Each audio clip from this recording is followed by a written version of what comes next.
On donne la parole à des gens qui ne l'ont rarement, Ouais. pas souvent.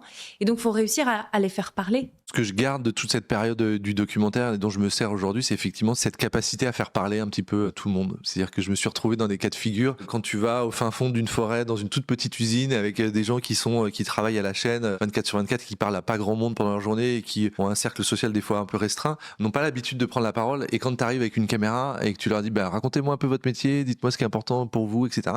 Bah, tu te retrouves avec des gens complètement tétanisés. Et à force de faire ça, bah, j'ai développé un peu des techniques pour mettre les gens à l'aise parce que je me suis mis à leur place. Je me suis dit bah oui, c'est hyper dur de parler. Et quand je me suis rendu compte que à la fin de l'interview, ils repartaient avec une énergie incroyable parce qu'ils étaient super contents d'avoir pu partager leur réalité, de pouvoir prendre la parole, je me suis senti utile et ça m'a fait beaucoup de bien à moi aussi. De toute cette étape de documentaire, j'ai développé une certaine capacité à écouter parce qu'en fait c'est un peu ça, c'est que souvent il y a des gens qui écoutent que d'une oreille, mais quand tu portes vraiment ton attention et tu écoutes vraiment les gens, bah, ça leur fait du bien, ça se sent derrière dans la vidéo. Et puis, il y a quelque chose que ça développe aussi, c'est ta curiosité. Absolument. Le fait via le documentaire, de découvrir un peu tout ce qui se faisait en France, d'abord c'est super agréable parce que tu te dis, des fois dans le monde médiatique, tu as une vision de la France qui peut être un peu terne, tout va mal, c'est horrible, etc. Mais après, quand tu vas vraiment sur le terrain et que tu vas rencontrer des gens, il y a plein de monde qui montent des projets, qui ont une vie incroyable, qui se lancent, qui relèvent des challenges, etc. Et c'était super agréable de voir ça et de se dire, mais en fait, c'est pas si horrible que ça. Il y a aussi plein de gens incroyables. Juste, on les voit pas quand ça va bien, on les voit pas. On voit des gens que quand ça va mal, mais il y a aussi plein de belles aventures qui méritent d'être mis en avant, quoi.